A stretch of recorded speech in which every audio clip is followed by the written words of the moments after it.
I won't move this slow guy. You don't want no smoke standing next to me, so you might want to move him. In Chicago? Heard me read? I might want to move this little guy. You don't want no smoke standing next to me. She's staring at the phone. Yeah, no, Brian. Just look down. It's a good boy. We only talk on Twitter. We don't talk in person, we talk on Twitter. So just look down. Yeah, talk to everybody else. I'm right here. You can talk on Twitter, right? You can't talk to me face to face. I'm standing in front of you. Talk. That's what I thought. Twitter thug. What? Say something. Say something. Say something. No, you're looking at your phone. Say something. I'm in front of you. Talk that shit you want to talk on Twitter. Talk that. What? What you do? What you do? You ain't done nothing. You ain't done nothing. No, I know. I'm talking to you. I gotcha. Follow your lead. Come on. Hey guys, you had enough of this. What have you done? You haven't done nothing. You haven't done nothing. That's why they got you by yourself. You're not safe. You're not safe out here. You're not safe. You're not safe. You live 20 miles away from me. We got mutual friends. If it's beef, we can do that. You know that. You know it. Let's come through here. You know it. Be quiet. That's what I thought. We live 20 miles away from each other. We can meet up. We can meet up. You're lucky I'm sure you can look right over me. Got Twitter fingers. You just want to talk on Twitter. He's a Twitter thug. He's tough on Twitter. He ain't tough now. That's what I thought. First question, Kamaru. Kamaru, how does it feel to be the most avoided man in your division and nobody want to call you out? Well, I think I have a very difficult style to fight. I believe when guys sign to fight me, they know that, well, I really can't win the fight, so I'm hopefully trying not to get beat that bad. But, you know, it is what it is. I'm still learning. I've only been doing this 5 years now. I'm still learning. I came in just a wrestler, and besides my last fight, the last 3 fights before that, I stood up with straight strikers and I straight dominated from start to finish. So, you know, it is what it is, but hopefully upwards and onwards from now on. When you see somebody like Kobe get a title shot, how does that make you feel? Oh, man. He don't deserve a title shot. Besides Damian Maya, who else? Nobody. And when I asked to fight him, he doesn't want to fight me. Keep using your time to promote me. That's why you're a mark. You want to talk? You talk Junior, trash settle on down, Twitter. Junior. See, we live. You ain't ready for prime time yet, son. We live. You ain't ready for prime time. That's why you on digital cable, boy. I'm on pay-per-view. Sit your ass down, Junior. We live 20 miles apart. We live 20 miles apart, and we have mutual friends. If it's beef, we can do it and no all one day. Gives a about you. Dana White, all day. No one cares about you. You're a nobody. Get a rank win, then come holler at me when you get a rank win. You do. Hey, you weren't talking all this trash backstage just now, were you? You acting real tough out here in front of the media. Everybody know you fake. If it's beef, we can do it. We live 20 miles apart. 20 miles apart. And we got mutual friends. We can meet right when we get back. It's not a problem. So don't talk big out here in front of all these people. You know you're not about that life. You know that. It's fighter breakdown time, guys. This ahead of UFC Chile tomorrow night. For some of you guys, it'll be seeing this beforehand. Getting into Kamaru's strengths, he has excellent takedown ability, but he does a great job of chaining striking to his grappling back to his striking. They work in both ways. And he just, in a short amount of time, 5 years in MMA total, he's done a superior job in being able to deploy his game, first for the Black Zillions and now for Hard Knocks 365. As you can check out some of his takedowns, you see a running knee tap. He's an efficient, and when I say efficient, I mean straight to the point, not a whole lot of wasted movement, not a lot of wasted time, straight to the point wrestler. His pressure and application to the small of his back in this particular camera angle is him basically taking away his opponent's balance, which was Haider Hassan. It was in the finale of The Ultimate Fighter. His superior takedown ability comes off of his timing. So efficiency, timing, and then of course, as I said before, striking, being chained to his takedowns.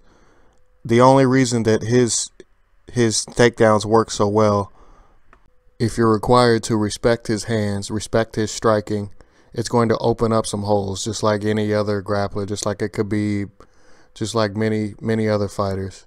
He has dominant ground control as well, but his number one thing is his efficiency to get to these particular angles, particular postures, particular ways.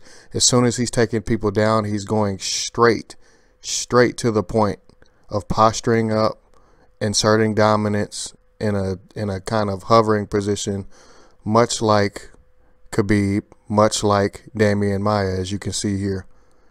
That same tripod or posture up leads to him raining down punches, and his posture in multiple angles and scenes, as you see here, create that angle of dominance. It prevents people from being able to reset. A lot of times when people hip escape, they say shrimp up, hip escape, all kind of stuff. I'm not going to dig that deep into all of that. But if he's preventing you from doing it, similar to a Khabib, that's why his record is 12-1. It has proven over time to work, and work very well. I'd like to really dig into some tapes on The Ultimate Fighter, but again, that stuff is circled, and I mean absolutely circled around copyright and copyright infringement, so I can't quite show you a lot of that, but I can show you certain fights that are open to the public and from UFC Fight Pass. He fought a very dangerous fighter in Emil Meek. Emil Meek went for many submissions, but putting all the efficiency, putting all the adjectives aside, when he dumped him on his head, it kind of changed the entire fight. Yes, Emil Meek is tough, and he's a prospect just like Kamaru is. Kamaru was ranked at the time, and Emil wasn't. He's still learning on the fly, but it's simply his power, his raw power, overcame Emil Meek. And this is just 5 years in. Who's to say what he could be down the line? I think that's why he and Kobe don't like each other, because he's still growing. He's doing it the right way, in my opinion. You know, I feel like Kobe's just trying to be another Conor McGregor, which Conor is Conor. You can tell that that's actually how Conor is, where Kobe is just putting on a show. I personally would like to see Usman versus Covington, but the UFC machine is pushing him as hard as they possibly can for some reason. Apparently the talking just works like that. But in getting back to Usman's technique, his awareness in the ring, as you just saw, his distraction, he makes somebody worry about one thing and then attacks with something else. It's very similar to Khabib, not to keep comparing him to other fighters, but when he has such a short career, it basically, you have to kind of lean on other fighters to be able to compare him to, as you saw in that earlier split screen with Damian Maia and Khabib. That posture from that tripod position, though, it comes up later on in this fight.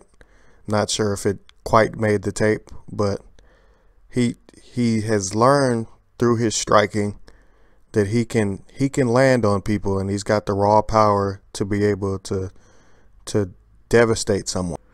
Of course, there's plenty that he has to show and has to prove, but he is number 7 at this moment. His striking is still growing, and I feel like if you're gonna beg or split hairs to find a weakness, his weakness is his striking, because on the ground he's shown that he can defend submissions and he has decent striking defense. But even in this fight, I saw him kind of standing still, and you can see some training videos with Michael Johnson. He gets hit too easily. Tomorrow night he fights Damian Maia. In the main event, Damian Maia is fighting on short rest, short camp. I think it was 2 weeks because Ponzinibbio didn't quite make it. Anyway, guys, I wanted to say I appreciate you guys tuning in. I think Usman's just going to pretty much win this, because it's going to be Damian Maia running into yet another great wrestler where he can't really take them down, so he's stuck standing in front of them. And when he's stuck standing in front of them, just like Tyrone Woodley, just like Colby Covington, he just ends up kind of getting stuck and doing the same thing over and over and over again, which that's understandable against a Woodley and clearly against Covington. But Usman, it's the same thing. I guess the UFC is just kind of using Damian Maia to push across a certain type of fighter. But I think these guys have to start fighting each other, and Damian Maia has fought all of them. He's doing their dirty work. Again, like, comment, subscribe. Appreciate you guys tuning in. Look forward to the Darren Till versus Wonderboy breakdown, which is coming next week, and Darren Till's breakdown himself. Like, comment, subscribe, and bless.